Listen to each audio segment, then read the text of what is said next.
এবারের কুরবানি ঈদে মুক্তি পাওয়া শাকিব খানের তাণ্ডব সিনেমা নিয়ে সোশ্যাল মিডিয়ায় চলছে হইচই। তবে এই সমস্ত কিছুর অবসান ঘটিয়ে এবারের কুরবানি ঈদে সিনেমার পর্দায় শাকিব খান, আফরান নিশুকে একসঙ্গে নিয়ে আসবেন রায়হান রাফি। এতটুকু বলতে পারি, তুফানের থেকেও বড় কিছু নিয়ে আসছে আপনাদের কাছে।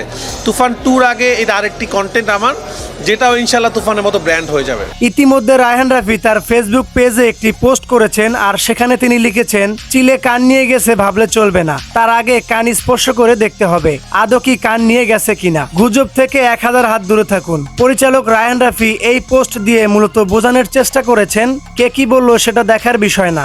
আসন্ন কুরবানি ঈদে বিপদের সিগন্যাল দিয়ে শাকিব খান নিয়ে আসছেন তাণ্ডব। তবে শেষ পর্যন্ত আফরান নিশু শাকিব খানের কাছে ক্ষমা চেয়েছেন। এবারের কুরবানি ঈদে শাকিব খান, আফরান নিশু দুজনকে একই পর্দায় দেখা যাবে।